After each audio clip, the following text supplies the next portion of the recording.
मित्रों नमस्कार, मैं हूं राकेश कुमार। आप देख रहे हैं मत अभिमत। मित्रों, विधानसभा चुनाव 2025 इसको लेकर तमाम तरह के कयास लगाए जा रहे हैं। दूसरी ओर हर जगह प्रशासनिक तौर पर इसकी तैयारियां बड़ी जोरों शोरों से चल रही है। जिला स्तर पर जो भी बीएलओ हैं और अन्य चुनाव पदाधिकारी होने वाले हैं, उन सारे लोगों का प्रशिक्षण जारी है। अब ऐसे में जो सूत्र बताते हैं, हालांकि ये मामला अपुष्ट है, अभी तक सामने नहीं आया है, लेकिन जो जानकारियां मिल रही हैं, जो सूत्रों से जानकारियां मिल रही हैं, उससे अगर हम माने तो छठ और दिवाली, ये दो जो बड़े पर्व हैं, इसको ध्यान में रखते हुए बाज़ाब्ता चुनाव की तिथि निर्धारित की जा रही है और इसको लेकर तैयारियां जोरों शोरों से चल रही है। मित्रों, यह जो विधानसभा चल रहा है, अंतिम समय है 22 नवंबर 2025 को इसका कार्यकाल पूरा हो रहा है। मतलब 22 नवंबर के पूर्व विधानसभा चुनाव 2025 की सारी प्रक्रियाएं पूरी हो जानी चाहिए और इसी को ध्यान में रखते हुए चुनाव आयोग अपनी तैयारी में लगा हुआ है।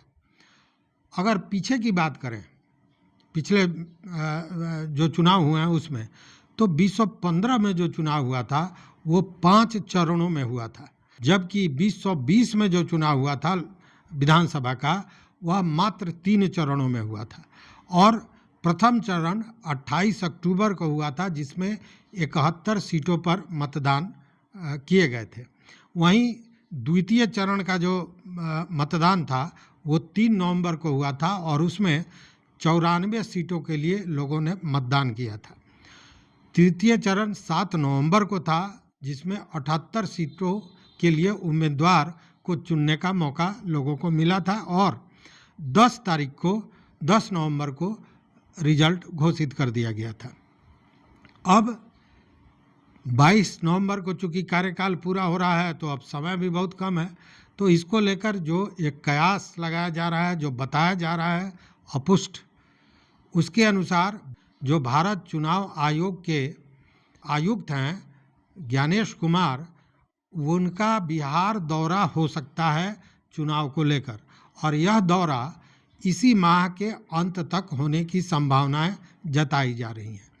वो आएंगे, चुनाव तैयारियों की समीक्षा करेंगे, तिथियों पर विचार विमर्श होगा और उसके बाद तिथियां स्पष्ट हो जाएंगी।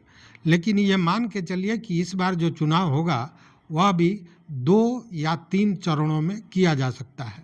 ज़्यादातर उम्मीद की जा रही है कि 2 चरणों में ही इस बार बिहार का चुनाव संपन्न कराया जाएगा। इधर तैयारियों की बात करें तो बूथ लेवल पर जो अधिकारी हैं, मतलब बीएलओ हैं, दूसरी ओर अन्य चुनाव अधिकारी हैं, इन लोगों का प्रशिक्षण लगातार जारी है। दूसरी ओर कि आपने देखा होगा कि पिछले बार महाराष्ट्र, हरियाणा और दिल्ली में मतदाता सूची को लेकर चुनाव आयोग पर तरह तरह के आरोप लगाए गए थे। तो चुनाव आयोग इससे बचना चाहता है और इसके लिए बजाबते 6 से 10 जनवरी के बीच में बिहार, हरियाणा और दिल्ली के लिए जो अंतिम मतदाता सूची था उसको प्रकाशित किया गया था और इस प्रकाशन के बाद अब तक उस पर किसी तरह की अपील दायर नहीं की गई है। मतलब ये प्रक्रिया इसलिए अपनाई गई है ताकि फिर मतदाता सूची को लेकर चुनाव आयोग पर किसी तरह का आरोप प्रत्यारोप का विवाद खड़ा न हो। अब जो ये बीएलओ हैं वो घर घर जाकर मतदाताओं का विवरण सत्यापित करने का काम करते हैं, तो बजाते इसके लिए उनको पहचान पत्र जारी किया जा रहा है। दूसरी ओर 18 वर्ष की आयु पूरी करने वाली जो मतदाता हैं, जो पहली बार मतदान करेंगे, उनके नाम को जोड़ने के लिए भी एक विशेष अभियान शुरू किया जाएगा, जो जानकारियां मिल रही हैं। इधर चुनाव आयोग ने चुनाव के प्रबंधन को कारगर बनाने के लिए चुनाव आयोग ने एक एकल बिंदु ऐप ECINET, वो एकीकृत एक डिजिटल डैशबोर्ड होगा, प्लेटफॉर्म होगा, इसको तैयार किया और ये जारी करने जा रही है। इन्हीं कामों के लिए पहले लगभग 40 वेबसाइट और साइट पे जाना पड़ता था, वो सब अब एक जगह से किया जा सकेगा और उसकी आवश्यकता अब लोगों को नहीं पड़ेगी।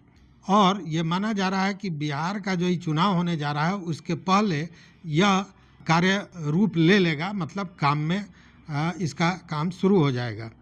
दूसरी ओर की duplicate electoral photo identification card मतलब ईपिक नंबर, इसको अब हटा दिया गया है।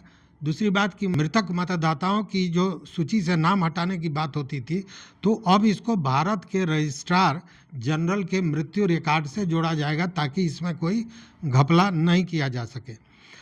दूसरी ओर की मतदान के सुधार के लिए भी कई काम किए गए हैं। इसमें मतदान केंद्रों पर जो मतदाताओं की संख्या 1500 तक अधिकतम थी, उसको घटाकर अब 1200 कर दिया गया है। और इसके चलते जहां सघन आबादी होगी वहां पे मतदान केंद्रों की संख्या बढ़ जाएगी। दूसरी बात की यह कोशिश की जा रही है कि मतदाता को 2 किलोमीटर से ज़्यादा पैदल नहीं चलना पड़े मतदान केंद्र पर पहुंचने के लिए। दूसरी ओर की अब इसको ऊंचे ऊंचे इमारतों में भी अब मतदान केंद्र रखे जाएगा। साथ में जो मतदाता जा रहे हैं वो साथ में मोबाइल ले जाते हैं, स्वाभाविक है, तो उनके मोबाइल को बाहर जमा करने की भी व्यवस्था अब मतदान केंद्रों के बाहर होगी, ताकि मतदान केंद्र कई बार आपने देखा होगा कि वायरल हो जाता है कि वो किसको वोट दे रहे हैं, चूँकि जब वो वोटिंग करने जाते हैं तो चुपचाप क्लिप ले लेते हैं अपने मोबाइल से। तो इन सारे चीज़ों से बचने के लिए ये व्यवस्था की जा रही है। अब जो मतदाता पर्ची होगा उस पर पहचान के लिए बजाबते सीरियल नंबर और पार्ट कौन सा है वह भी अंकित किया जाएगा। अब सबसे बड़ी बात यह है कि आयोग ने आर्टिफिशियल इंटेलिजेंस द्वारा उत्पन्न चुनौतियों का समाधान करने के लिए भी पूरी तरह अपनी तैयारी में जुटा हुआ है और एआई से संबंधित सामग्रियों की निगरानी के लिए एक समर्पित सेल स्थापित की गई है। बजाबता जो एआई द्वारा जो चुनौती दिया जा सके उसको किस तरह उसका निस्तारण किया जा सकता है। राजनीतिक दलों को भी पहले से ये सुझाव दिया गया है कि इस पर वो ध्यान दें।